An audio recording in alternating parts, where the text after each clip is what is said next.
With over 70% share, Tata Motors has a dominant say in the Indian electric car market. But unwilling to bask in the laurels and glory of its electric vehicle portfolio, Tata Motors is actually expanding its lineup, which stretches from the likes of the Tiago EV, the Punch EV and the Tigor EV on the one end of the price spectrum, to the all-new Curvv EV, which stands as the big brother of the very popular Nexon electric car. You're watching HT Auto, I'm Shubhadeep Chakravarti, and in this episode, we return to the beautiful Raita Hills here in Udaipur, where we are focusing on the Curvv EV, and I'll be telling you everything you need to know about this all-new product, focusing on the good and also hunting for what may not be all that great. Stay tuned for what promises to be a very exciting episode.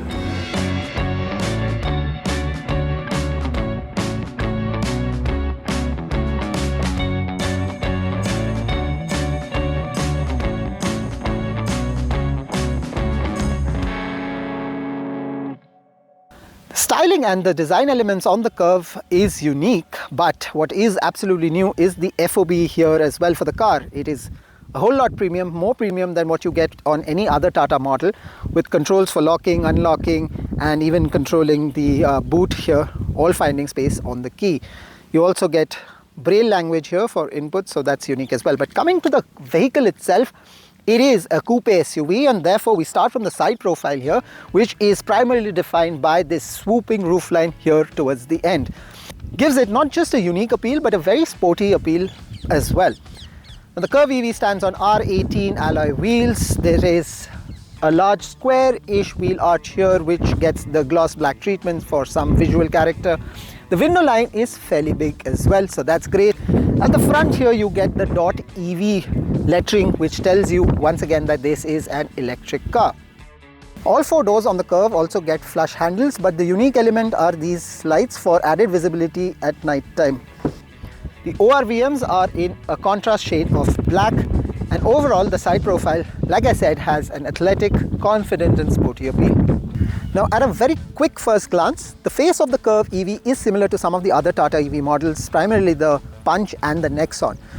The Curvv in particular does get a stretched LED light unit here, goes from one end to the other. On the side, of course, you get sequential turn indicators, and here at the bottom you get projector LED light units.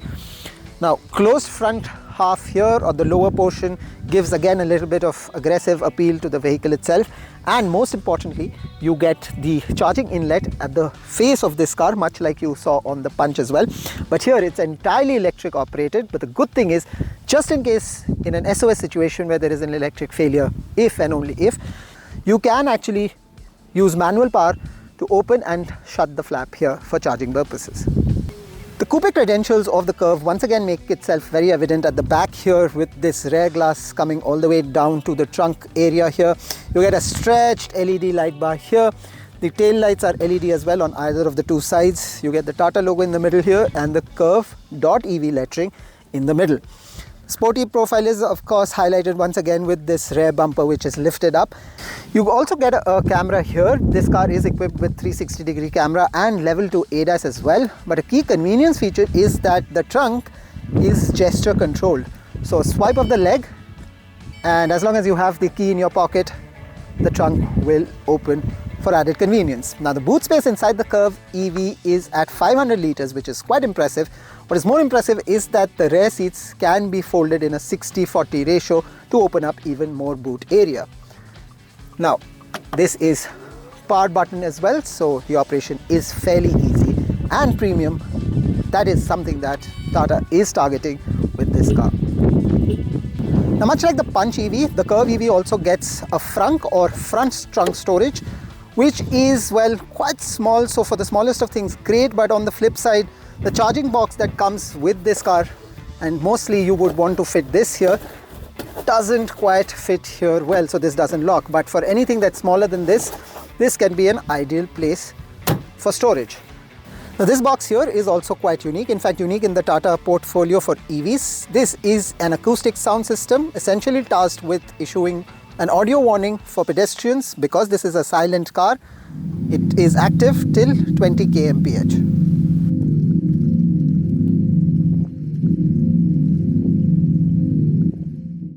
Now, most mid-size SUVs in the Indian car market are fairly packed as far as features are concerned. Some of them are also quite premium in the cabin aspect. Now, in that sense, the task for the Curvv and the Curvv EV in particular becomes quite important. Now, the Curvv EV in particular has a generally premium feel, and that's courtesy the color scheme that is at play all around the car. So you get the seat upholstery in a light shade of white. Contrast that with the black shade all around the dashboard. The dashboard layout also is quite nice. So overall, it is quite a decent place to be in the moment you step inside this vehicle. The fit and finish too is pretty impressive. In fact, the quality of stitching on the dash here and on the seats is pretty nicely done too.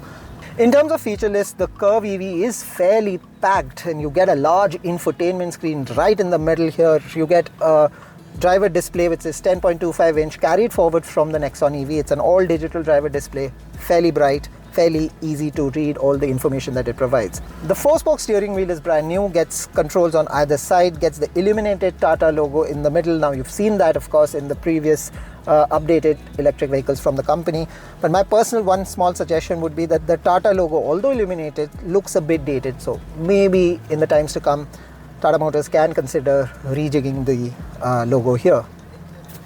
The center console has been carried forward from the Nexon EV. Quite premium, goes well with the Curvv's profile as well. It is done in gloss black, so looks very premium, feels very premium, but much like previous Tata models, it also attracts a whole lot of dust and fingerprints. So currently, as I look at it, it isn't looking all that premium, but well, if you can maintain it, then fantastic. You get touch sensitive buttons for the 360-degree camera, lock, unlock, opening the boot, the parking signal here, and a whole lot more. For the fully automatic climate control, and yes, the car does get it, you get toggle switches to adjust the temperature and the airflow, and just below there are additional touch buttons for controlling additional features of the air conditioning unit. The lever for the gear is located here. You get charging points here, a 45 volt type C charging point and a conventional USB point here, and a 12 volt charging socket as well. But if your phone supports wireless charging, then you can just plonk it on this platform here and it will start to charge. Now, while having the charging pad is great, but it could have perhaps been pushed a little bit forward because it is coming at the cost of cup holders. So if I have a bottle in my hand, I really don't have any place on the center console to place it. Instead, I'll have to put it on the door storage spaces. Storage space also seems to be a little limited here, at least for the front driver and the passenger. You do get a large glove box, but the storage space on the doors too is slightly limited. The entire top half of the dashboard has been done in hard plastics. The door has a lot of hard plastics too, so maybe that just takes a point or two away from the otherwise very premium appeal of the cabin. The driver's seat can also be adjusted electronically, and the front passenger seat can be adjusted using manual function. The front two seats also support ventilation. Now, here are the back seats of the Tata Curvv. It is a bit of a hit and miss.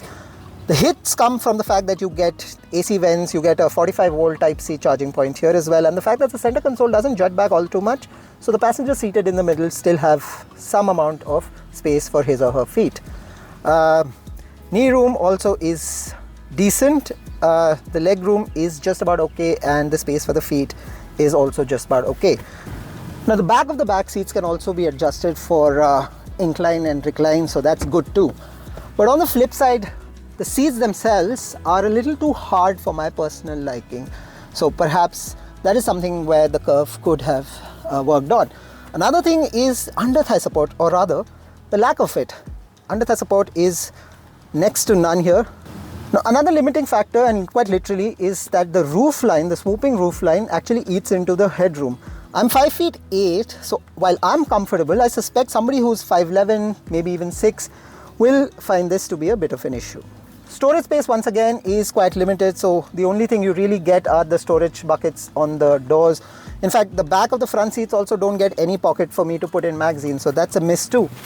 Instead, what is good though is a conventional armrest here with cup holders. So, well, even though something very basic, the fact that it's there, a thumbs up from me. But notably, again, because this car is feature packed, it gets a panoramic sunroof, it gets JBL sound system. In fact, there are 4 speakers, 4 tweeters and 1 subwoofer packed at the rear. You also get, as I mentioned before, fully automatic climate control. Front two seats are ventilated. So in terms of feature list, it definitely seeks to give the established players in the midsize SUV space quite a lot of competition. But the real test of the Curvv EV lies in how it drives and for how long. There are two battery pack options available on the Curvv. The smaller 40.5 kilowatt hour battery pack offers, according to Tata, a real world range of about 350 kilometers, but the 50 kilowatt hour battery pack actually takes that real world Tata claim to 425 kilometers per charge. But all of that in the next part of our review. Now the Curvv EV that we've been driving around today is the one with the larger battery pack. It's the top of the line version. The same one which claims to have about 425 kilometer range on a full battery. Now we've driven this car around 105 kilometers to be precise, and most of it has been in the city drive mode. Much like in previous Tata cars, this car gets 3 drive modes: City, Eco and Sport. We've not engaged Sport yet, but in City mode this car has been fairly enthusiastic to drive.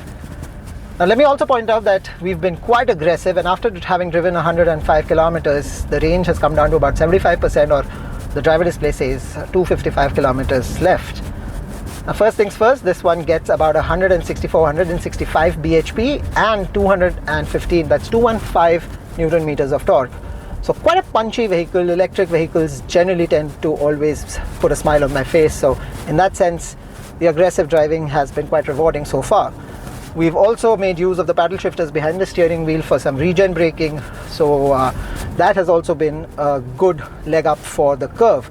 In fact, even at the max regen, it isn't very intrusive, so you don't really have to knock the paddle shifters down for lesser regen, and it has actually helped our range substantially too. But all of that 164 bhp does give this car a fair bit of power. There is quite a lot of thrill. Tata claims that the 0 to 100 kmph mark comes up in 8.6 seconds, and while we've not had the roads here in Udaipur to do that safely, our experience so far with this EV has been enough to tell us that Tata won't be or shouldn't be too far away from that mark. Now, taking some of the sheen away from the drive experience off and on was my colleague indicating that some of the lighting system on the face of the Curvv EV had started malfunctioning. Now while we're not entirely sure why this is happening, we will get a clarification from the Tata officials, and do check out that clarification in our written review of the vehicle. One major drawback of the Curvv EV comes in how the rear window is positioned, because as I'm looking into the IRVM here, I can barely see the road behind me, and that is quite a bit of an issue, and special issue when I'm going on an incline, when I'm climbing hills. I really get a very limited vision of the road behind me. I'll have to primarily depend on the two side mirrors.